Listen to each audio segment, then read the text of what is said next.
Zvidare tinokuchingamidzai zvekare kune chimwe chirongwa pano paZim Facebook Secrets and Confessions. Tadzoka zvekare nemamwe mamessages. Regedzai tibva tapinda mumamessages edu atadzoka takakubatirai. Message yedu yekutanga yakamira sekudai so: hanzi makadi zvenyu mukoma, ndinokumbirawo kuti munge muchindiposterawo nyaya yangu makavika chitupa changu. Inini ndiri mudzimai, ndikudawo kukuudzaiwo nyaya iyo yandakasiya ndaudzwa nasisi vangu. So sisi vangu ava vakasoshaika kudhara but vakabva vazondisiyira vana vavo, vakabva vati munin'ina amai nini, kana kuri kuzonzi kana Mwari vakasarudza kuti vange vachizonditora, ndiri kukumbirawo kuti unge uchizochengetedza vana vangu ava. Saka ivo sisi vangu tainge tichingoziva kuti vainge vaine vana vavo vatatu, but chatainge tisingazivi ndechekuti mwana wavo uyu wenumber 2, mwana iyeye ainge asiri mwana wavo. Mwana uyu vakatoita wekutoba muchipatara. Zvakaitika ndezvekuti sisi vakati varoorwa, then ndokubva vazobara mwana wavo wekutanga, vakabara mwana wavo musikana. Then pasecond born pakabva paita sekunge painge pachinetsa because painge pava kungobuda mashoko ekuti kana sisi vakapama zvekare umwe mwana musikana vari kufanira kuti vange vachizodzoswa kumba. Mazuva acho iwayo kunyange zvanasikani zvainge zvisiko, but pane pamwe patakambonzwa zvichinzi sisi vakaendeswa kune imwe n'anga iya ikabva yati ewa nyoka yake iyo inongoita vana vasikana chete, inongosarura vana vasikana, vanakomana haidi nyoka yake. Saka patakanzwa nyaya iyi takabva tatoona kuti marriage yasisi yairatidza kuti yainge yatopera. But to everyone's surprise, ivo sisi kana pavakazondiudza nyaya yavo mushure mekunge vanyanyisa kurwara, vakati hanzi panhumbu yavo yenumber 2, sezvatainge tichiziva kuti bamukuru vaingogara vachingopopotera mwana mukomana, saka hanzi nhumbu yakati yakura, payainge yava kuda kunorwadza, paya payakasvika pakurwadza, ndokubva vazoenda kuchipatara. Hanzi ivo sisi vakati hana yainge ichingorova kuti zvainge zvichidiwa nemurume wavo zvainge zvisiri izvo zvainge zvichazoitika. Nhumbu yakati yarwadza ndokubva vazopona mwana wavo, but pavakapona mwana wavo ivo vanoti vakamutarisa vakabva vaona kuti mwana uyu wavakazvara ainge asiri mwana mukomana.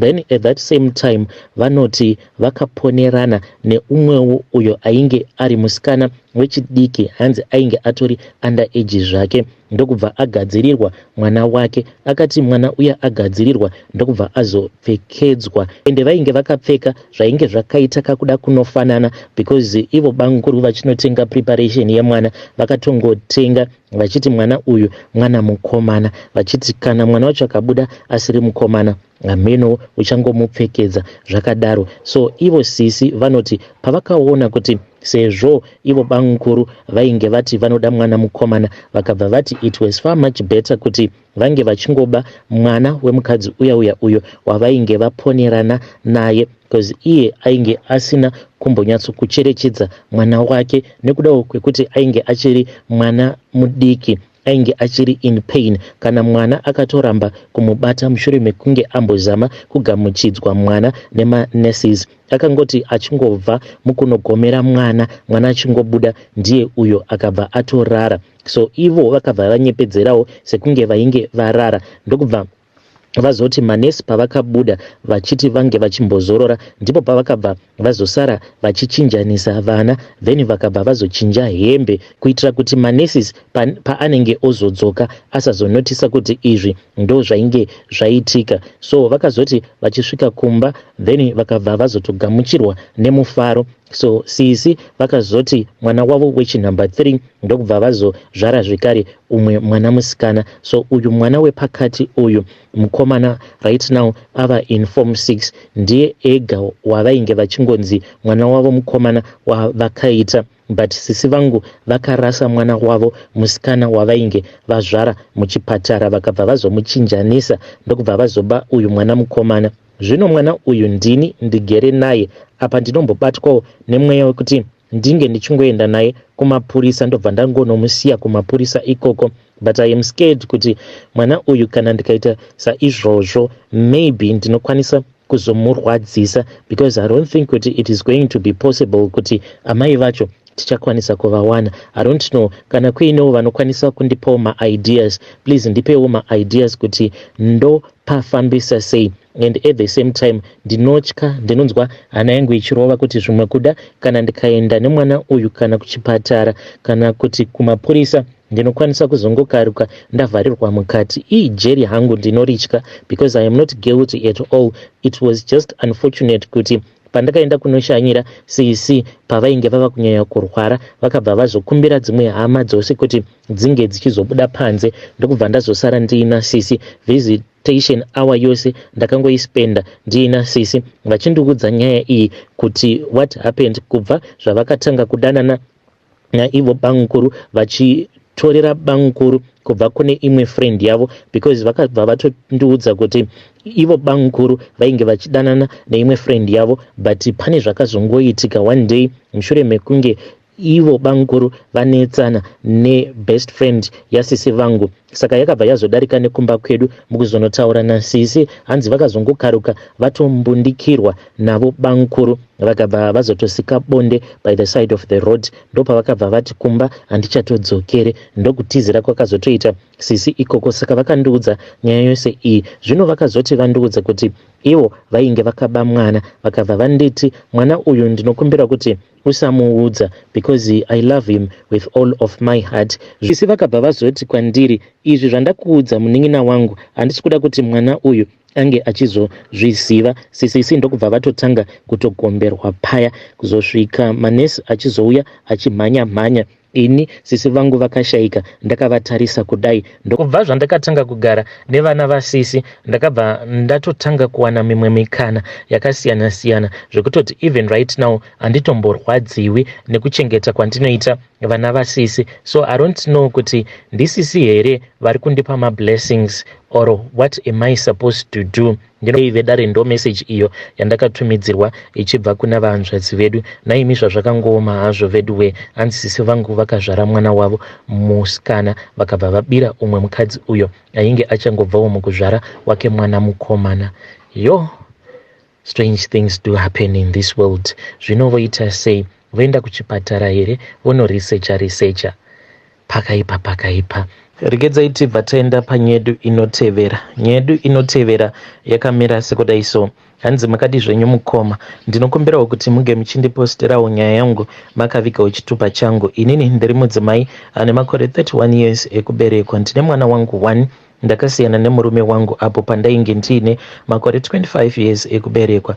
Ndauyawo neconfession yangu pano paruzhinji rwevanhu. So nyaya yangu yakamira sekudai so. Ndine best friend yangu yandainge ndichiwirirana nayo zvekuti taitoudzana masecrets edu tose, but friend yangu ainge akaroorwa, ainge achitogara zvake nemurume wake. Takabva tazowirirana nefriend yangu for a very long time kusvika ndazosvikawo pakuchiva murume wake kuti ndinge ndichitorana naye. Then ini ndakabva ndazotanga kuektera murume wake kusvika ega azoona kuti ndainge ndichimuda zvekudaro, ndokubva azondikandawo shoko. Handina kutombotambisawo nguva, ndakabva ndamubvuma the same time because ndainge ndatogara ndatonakirwa naye. Asi chandaitya ndechekuti mukadzi wake ko kana akazozviziva ndaizoita sei. Ndakabva ndafunga kuti ndinge ndichitsvaka mushonga wekupa mukadzi wake kuitira kuti chero akazozviziva hapana zvaaizokwanisa kuita or kutaura. It's like mushonga uya wekumupusisa. So ndakabva ndazoenda kune vamwe gogo avo vanozviita n'anga. Ndakabva ndanotaura nyaya yangu, ndokubva ndapiwa mushonga wekuti ndinge ndichinomupa. Ndakabva ndadzoka zvangu ndokuenda kumba kwake semazuva ose ndokuti gadzikira madrinks iye akabva ambobuda ndokudzokera kukitchen. Ndakabva ndawana chance yekuisa mushonga wangu, takazonwa hedu madrinks edu ndokupedza paya. Then inini zvangu zvainge zvatoita, ndakabva ndazototanga kudanana nemurume wake zvekuti takazotosvika pakuita vana 4 tiri tose. Asi shamwari yangu manje yainge ichitozviziva, asi chekuita painge pasina. Pandakazoona kuti mushonga wagogo vacho wainge uchishanda, pane umwe musi uyo waakandiudza kuti ainge asiko kumba kwake, ndokubva ndazotaura nemurume wacho. Ndikabva ndaenda kunoona murume wacho, ndokubva azongokaruka asvika pamba. Akatosvika tiri mumachira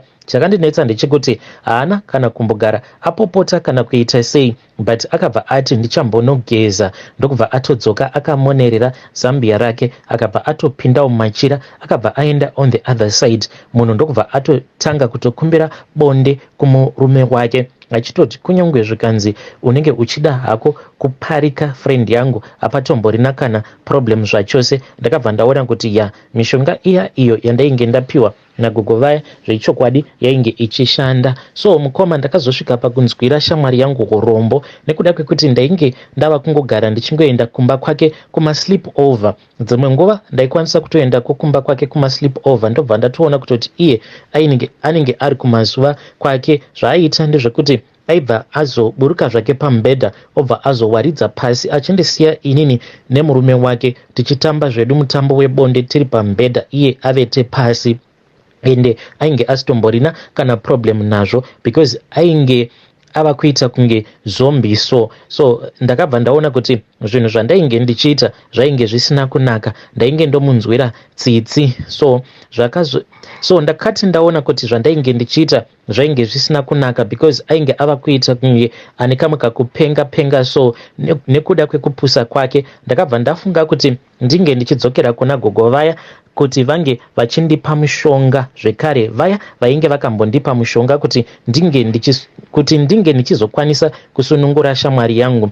Asi gogo vaya vakabva vazondiudza ivo vachiti painge pasina mushonga kana upi zvawo waikwanisa kuti ange achizorutsiswa. Asi vakabva vanditi, asi iwe muzukuru kana uine mari ndipe mari ndinge ndichienda kunotaura nevamwe sekuru. Saka sekuru ava vainge vachitogara kune imwe nzvimbo yainge itori kure chaizvo, but ndakabva ndazounganidza mari. Iyo friend yangu ndiye akatondibatsira kuti mari iyoyo inge ichiungana. Mari iyaya yakati yaungana, then ng'anga iya yakabva yazoenda kunoona sekuru vaya, ndokubva yazouya yakabata umwe mushonga. Ndakabva ndazopiwa mushonga uyu wandakapiwa chainge chingori chimuti icho chavakanditi chimuti ichi ndikuda kuti unge uchizoenda kunochisoka mumvura. Kana wachisoka mumvura, mvura yacho iyoyo paya painenge yazoita furo, ndikuda kuti unge uchizotora furo reria wobva wazoriisa muchikafu icho chaunenge uchida kuzoenda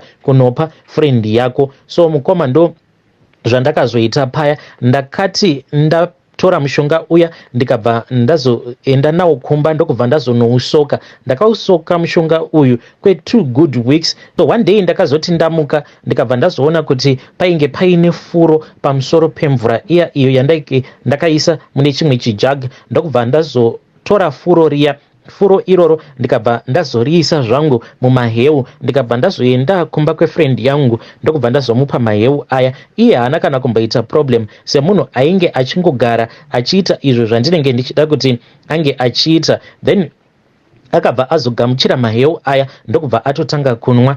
Gogo vaye vainge vakanditi kunyange ndikadya naye chikafu icho chandinenge ndaisa furo iroro, inini furo racho rainge risingazondi affect zvachose. So takabva tatotanga kutonwa maheu aya tiri vaviri. Takati tapedza kunwa maheu aya, friend yangu ndopa akabva atanga kurutsa, zvekuti ndakabva ndatofara ndichitoti at least friend yangu arutsa mushonga iya yandainge ndakambomupa. Then nekufamba kwenguva ndopa ndakabva ndazoona kuti friend yangu uyu dumbu rake rainge rava kuita richizvimba, each and every day raita richizvimba. Ndakatombotanga ndichijoka naye ndichiti iwewe unenge wava nepamuviri. Iye akatombofungidzira kuti ainge ava nepamuviri, but aigara achingoti pamuviri pacho apa ndichiri kungoenda kumaperiods. The following month manje ndopa akabva azorwara zvainge zviri very serious. Takati taenda naye kuchipatara akabva azonofirako kuchipatara. So friend yangu yakabva yazofa, tikabva tazoenda kurufu rwake kuti ange achinovigwa. Ininiwo ndainge ndichitochemawo semunhu ainge achirwadziwa, asi ndaisatomborwadziwa zvachose. Even murume wacho aitouya achitondisimbisa achitonditi usawara zvako baby, everything is going to be okay. Atoenda iwewe neni tava kuchinyatsokuwana mukana wedu wekuti tinge tichinyatsokunakirwa. So nguva iyaya yekuti vanhu vaifanira kuti vange vachiita body viewing yakati yasvika mukoma. ndo pakabva pazongoita kamwe kasound like pane chimwe chinhu chakadonha chikabva chanowira pamusoro pecoffin. Vanhu vakabva vati chii, but pane vamwe veukama vakatarisa vakati hapana kana chavakamboona. Then nguva yekuti munhu ange achienda kunovigwa, coffin rake rakabva razotakurwa. Tainge tatosvika kumakuva, vanhu vari pakati pekunamata, then munhu ndokubva atodhuka dumbu, coffin rese richibva razara makonye. Vanhu vakazoita chipitipiti kuti vange vachigadzirisa coffin munhu ange achivigwa. Munhu ndokubva azovigwa zvake, vanhu ndokubva vazopararira. Kutaura kuno ndiri kutogara nemurume wefriend yangu nevana vake 3 plus vangu vandakazozvara. I then found out after tabva mukuviga friend yangu kuti ndainge ndatova nepamuviri. This is my own story, mukoma Nashe. Hey vedare, ndo message iyo yandakatumidzirwa ichibva kuna vanzvadzi vedu. Naimi zvazvakangoma hazvo vedu we. Hanzi friend yangu ndakaiisira mushonga wekuti kunyangwe aiti akandiona ndine murume wake tichiita bonde aisatombopopota. In fact aitouya obva atokwira pamusoro pembedha tobva tatotanga kutoita bonde tose nemurume wedu. Strange things do happen in this world. Yei, zvakangoma hazvo vedu we. Regedzai tibva taenda panyaya yedu inotevera. Nyaya yedu inotevera yakamira sekudai so. Hanzi tatambura isu mukoma. Kana zvichibvirawo ndinokumbirawo kuti munge muchindiposterawo nyaya yangu makaviga chitupa changu. Isusu kwedu mukoma ameno zvinongoitika so. Unoti paya kana wakarivara unongokaruka watorohwa, but munhu wacho anenge achikurova hautombomuoni. Izvi zvinokonzera kuti semhuri tisakwanisawo kudevelopa in life, because kunyange ini pandainge ndichiri kuchikoro ndainyatsokugona bhora zvekuti zvimwe kuda ndingadai ndakatotambirawo maclubs mahombe muzimu, but ndiriko kuchikoro especially pandainge ndava kusekondari paya pazvainge zvichinzi taifanira kuti tinge tichienda kuma inter schools competitions, ndo pazvakabva zvazonyanya. Ndaingoti kana ndiri mugame ndiri muground ndaingokaruka ndarohwa mbama, so ndaibva ndazoluza concentration. So izvi zvainge zvichiitikawo kwandiri pandainge ndichiri mukomana wechidiki ndo zvava kuitika zvekare kune umwe mwana wangu mukomana.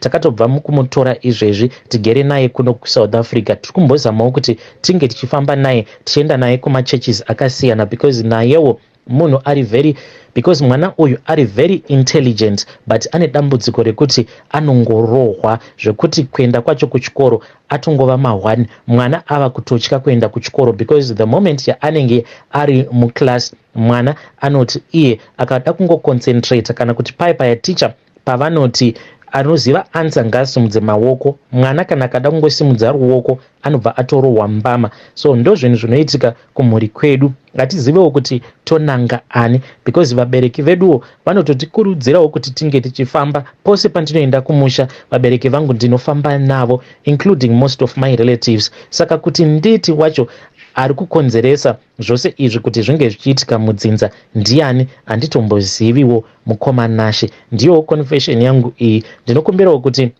kana kuinewo vanenge vachida kutibatsirawo paminamato vange vachitibatsira. Ini hangu izvi zvechivanhu ndakatozvivenga big time, but kune vanenge vachida kuoffer maprayers it is okay. Hey, zvakangoma hazvo vedare. Please ngatizamei kuti tinge tichitaura navo mucomment section. Zvakangoma hazvo vedu we. Ngatitaurei navo mukoma vedu. Hanzi ndaigona bhora ndaifanira ndakatotambirawo vana Highlanders, vana Dynamos, vana Caps United, but ndaiti ndirimo mubhora muya ndaibva ndarohwa mbama, ndobva ndavhunduka, ndobva ndatoluza concentration. Naimi. Hey, zvakangoma hazvo vedu we.